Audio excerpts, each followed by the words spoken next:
La entrevista en estudio en nuestra edición de TV5 Noticias correspondiente a hoy es junto al abogado y magíster en Derecho Tributario, Juan Pablo Orellana. Buenas noches, don Juan Pablo, bienvenido a TV5 Linares además. Buenas noches, muchas gracias por la invitación.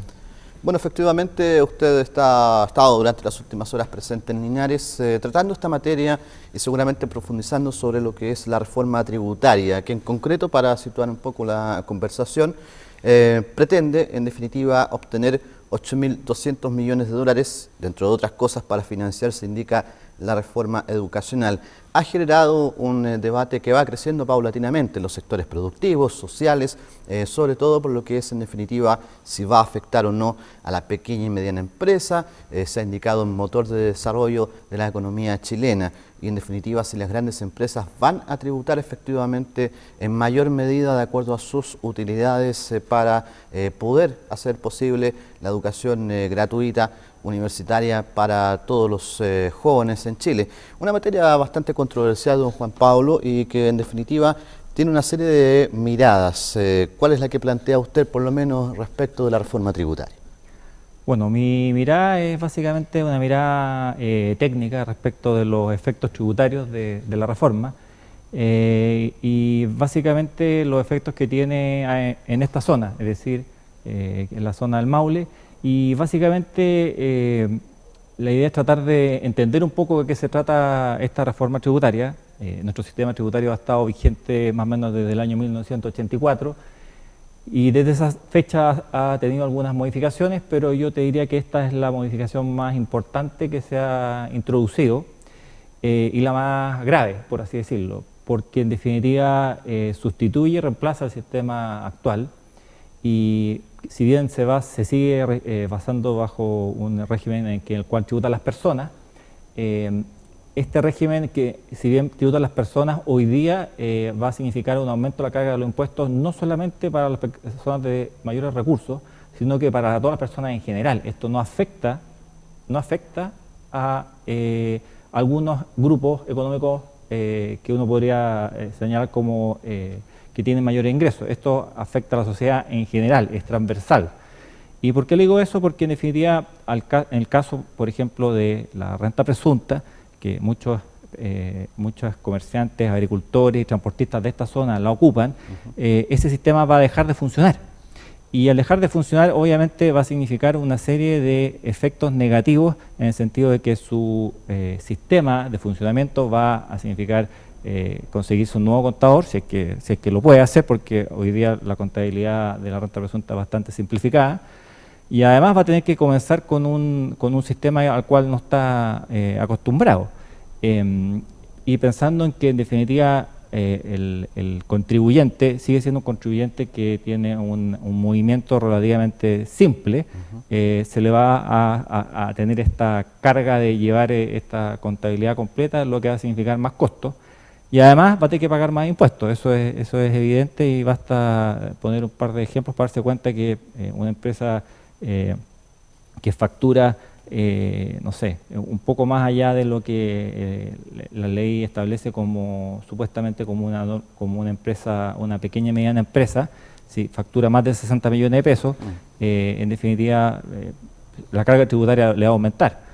Puede aumentarle al doble, al triple, todo va a depender de la situación específica en la cual se trate. Claro. Y la eliminación de la renta presunta también es grave porque en definitiva la anterior modificación de la renta presunta que se hizo el año 1990 fue una modificación que, si bien limitó el beneficio, tuvo el cuidado de discutirse en el Congreso con bastante extensión y en tratar de establecer un periodo de transición entre la renta presunta y la renta efectiva. Y aquí, lamentablemente, lo que vemos es que se pasa de un año a otro de régimen de renta presunta a régimen de renta efectiva, lo cual es bastante, por así decirlo, complicado para una empresa que en definitiva no lleva contabilidad completa, pasar de un día a otro a tener contabilidad completa y con todos los libros. Bueno, quizá uno de los mayores problemas va a ser justamente conseguirse un contador. Claro, efectivamente. Sobre esta materia, por cierto, hay matices, ¿no es cierto? El gobierno, por ejemplo, señala en su proyecto de reforma tributaria, de hecho así lo ha defendido también el propio ministro de Hacienda, que las pequeñas y medianas empresas, que son aproximadamente el 95% de las fuentes generadoras, ¿no es cierto?, de trabajo, con utilidades tributables menores a 76 millones de pesos, no estarían afectadas por la reforma, por lo que es, en definitiva, el corazón de esta iniciativa, que es abordar el Fondo de Utilidades Tributables. ¿Comparte esa visión, digamos? No la comparto, porque básicamente uno puede tomar los supuestos que quiera y de acuerdo con esos supuestos puede ser que no le afecte, pero la verdad de las cosas es que un contribuyente que hoy día está en el régimen de renta presunta y que digamos que vende menos de 8.000 UTM hoy día, paga sobre el 10% del avalúo. Y hoy día, para poder seguir en el régimen de renta presunta, tiene que tener unas ventas superiores, no puede tener ventas superiores a 57 millones de pesos. Entonces, obviamente, ya se hace imposible acogerse al régimen de renta presunta. O sea, y además, el sistema que se ha creado, que este artículo 14 ter, que supuestamente es el artículo PYME, al cual se le introdujo la posibilidad de que los agricultores se incluyeran, tampoco permite, por ejemplo, establecer un sistema de presunción como es el de renta presunta, sino que es un sistema simplificado. Entonces, no comparto esa apreciación. Yo creo que la carga tributaria va a aumentar. Eso es un hecho. Los testimonios que se han dado así lo ratifican. Y lo más lamentable es que una reforma de esta envergadura tiene que ser discutida largamente, y hoy día aparecía en la prensa que va a ser comenzada su discusión el día martes, y va a ser despachada, o esa es la idea, que sea despachada el 21 de mayo y se le va a colocar su urgencia. Es decir, la verdad es que vemos que el margen de conversación sobre la reforma es corto. El margen de conversación hasta ahora ha sido bastante poco. Hay que decirle a la ciudadanía que es raro que un proyecto de ley presentado el 1 de abril ya lleve 3 indicaciones del Ejecutivo. Eso es indicativo de algo. Y lo otro es que lamentablemente se ha votado y se va a votar al menos todo el articulado como un bloque. Para los que no sepan, el artículo primero de esta ley tiene 57 numerales y trata toda la ley de impuestos a la renta. Entonces es un artículo que contiene muchísimas cosas, y obviamente votar un conjunto respecto de distintas cosas es bastante, por así decirlo, simplista, y sería difícil detallar o entrar a detallar cada uno de los numerales del artículo. De todas maneras, para finalizar, don Juan Pablo, hay una materia que obviamente aquí uno tiene que como aterrizar siempre. Esto de la reforma tributaria no es nada de fácil, ¿no es cierto?, explicarla, sobre todo para que las personas la entiendan, pero aquel trabajador que boletea, por ejemplo, el sistema clásico de boleteo, popularmente se conoce así, que después tiene que recibir una devolución de impuestos en base a su renta, ¿se va a ver afectado por el impuesto personal, digamos? ¿Va a haber mermado su ingreso o se va a ver beneficiado por rebaja tributaria, por ejemplo? Es que una persona que solamente boletea, imagino que debe ser seguramente un profesional, alguien así. El problema es que esta reforma ataca directamente a la pequeña y mediana empresa, a los emprendedores, o sea, a los que generan fuentes de trabajo. O sea, y ese es el problema. Si la reforma no atacara a este grupo de gente, obviamente nadie estaría preocupado, ni estaríamos acá discutiendo y viendo de qué manera se puede establecer un verdadero estatuto para la PYME, para que el Estado vaya de la mano, no solamente para cobrar el impuesto, sino que de la mano también para que cuando vaya creciendo, ir creciendo con ella. O sea, nadie dice aquí que no pague impuestos, pero obviamente la pequeña y la mediana empresa, siendo la generadora de empleo de este país, tiene que ser cuidada, no tiene que ser pasada allá. Y en el caso, por ejemplo, de otras materias vinculadas, no sé, a ver, hay toda una discusión en torno de lo que puede hacer la fiscalización, evitar la elusión. ¿Aquello podrá ser posible en algún momento? El Servicio de Impuestos Internos quiere ser reforzado, por ejemplo. ¿Qué visión tiene un experto en derecho tributario sobre esta materia?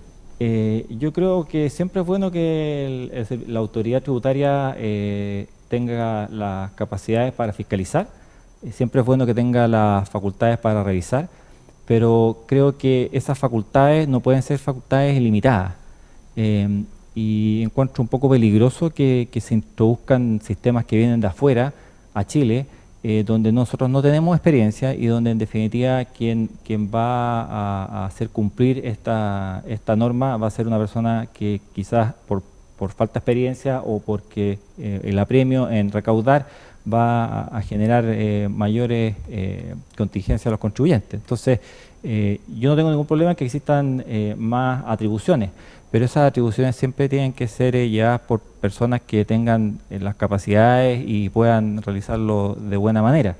Yo creo que tal cual como está hoy día el artículo del Código Tributario que introduce nuevas normas que faculta al Servicio de Impuestos Internos para recalificar los actos, me parece que es una norma que está bien, pero que tiene que ser discutida y tiene que ser muy depurada, porque la verdad las cosas es que, por ejemplo, introduce cosas que en nuestro derecho civil comercial no existen. O sea, el concepto de la simulación existe en nuestro derecho civil, existe jurisprudencia, pero el fraude, respecto de eso no hay ninguna jurisprudencia ni existe ningún tipo de tipificación de qué consiste el fraude. Y eso en definitiva al final va a quedar definido a criterio de la autoridad.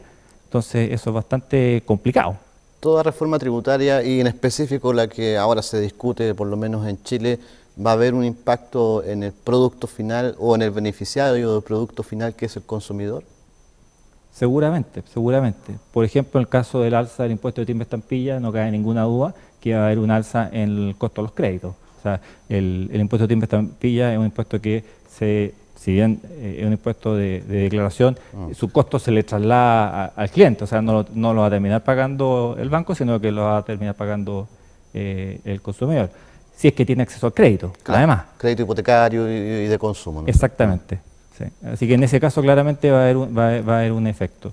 Y creo que también hay un tema que es importante para la región, por ejemplo, en el caso de todos los proveedores a empresas de retail grandes, se establece un sistema en el cual va a ser la propia empresa la que emitir la factura con el IVA añadido. Eso va a significar que ese proveedor va a tener que, luego de recibir la factura, va a tener que ir a pedir él una devolución de impuestos por el IVA que tenía respecto de sus costos.